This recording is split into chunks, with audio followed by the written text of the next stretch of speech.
इसी बीच बड़ी खबर आपको बता रहे हैं, 6 राज्यों में उपचुनाव से जुड़ी हुई ये बड़ी जानकारी आपको दे दें। उपचुनाव को लेकर वोटों की गिनती इस वक्त जारी है।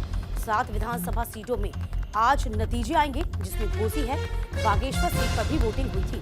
त्रिपुरा की बात कर ली जाए तो 2 सीटों पर वोटिंग हुई थी। चुनाव के नतीजे आने हैं। बीजेपी और INDIA जो नया गठबंधन तैयार हुआ है, उसमें सीधी टक्कर इसे मानी जा रही है।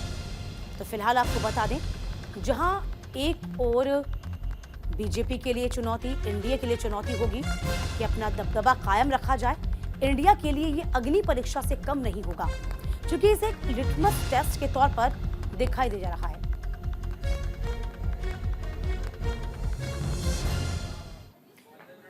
तमाम जानकारी के साथ हमारे संवाददाता हिमांशु इस वक्त मऊ से सीधे जुड़े हुए हैं।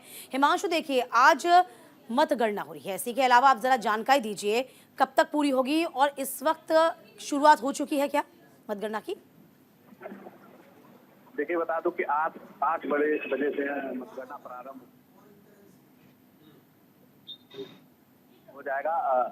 ईवीएम मशीनों को मिलान किया जा रहा है और बाकी सब जो भी टेक्निकल प्रक्रिया है उसको पूरी की जा रही है। कुछ देर में ही मतगणना शुरू हो जाएगी और थोड़ी देर के बाद जैसे जैसे रिजल्ट आएंगे वैसे वैसे हमें पता चल पाएगा कि कौन यहाँ से जीत रहा है, या इंडिया गठबंधन यहाँ से जीत रहा है या फिर एनडीए गठबंधन। तो कुछ देर के बाद ही ये पता चल पाएगा। और जहाँ तक मतगणना की बात की जाए तो 14 टेबल बनाए गए, 32 राउंड में ये मतगणना होना है। 14 टेबल पे 19 मतगणना कर्मी को लगाया गया, एक टेबल पे 19 मतगणना कर्मी होंगे। और जहाँ तक फोर्स की बात की जाए तो एक एडिशनल के नेतृत्व में 3 CO और 17 इंस्पेक्टर सहित 78 सब इंस्पेक्टर और 600 कांस्टेबल को लगाया गया है। इसके अलावा भी 3 कंपनी PSE और 3 कंपनी CAPF को भी यहाँ पे लगाया गया है। तो निश्चित तौर पे सुरक्षा के कड़े इंतजाम के बीच में मतगणना शुरू होने वाला है। कुछ ही क्षण में मतगणना का कार्य प्रारंभ हो जाएगा और उसके बाद थोड़ी देर के बाद रुझान आते ही पता चलने लगेगा कि कौन यहाँ घोसी विधानसभा से जीत हासिल करेगा। जी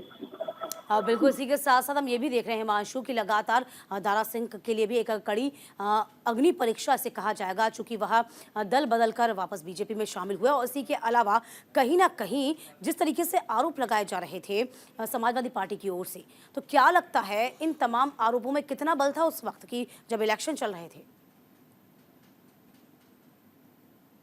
था फैक्टर की उन्होंने दल बदल के आया है और निश्चित तौर पे उनकी प्रतिष्ठा के साथ साथ समाजवादी पार्टी और भारतीय जनता पार्टी की भी प्रतिष्ठा साथ पे लगी हुई है, क्योंकि आने वाला समय 6 महीने के बाद लोकसभा का चुनाव होना है। तो निश्चित तौर पे जो भी यहाँ से गठबंधन जीत हासिल करेगा, अगर एनडीए को जीत मिलती है या फिर इंडिया गठबंधन को, तो एक संजीवनी का काम करेगा। लोकसभा चुनाव के रण में जाने में आसानी होगी। और रखिएगा, आज का दिन बहुत खास हो जाएगा, क्योंकि अब कुछ ही देर बाद मतगणना शुरू हो जाएगी। इस पर नजर बनाए रखिएगा, अपडेट लेते रहेंगे। इसी के साथ इस बुलेटिन में अभी के लिए बस इतना ही। वक्त छोटे से ब्रेक का, ब्रेक की उस पार भी खबरों का सिलसिला लगातार जारी।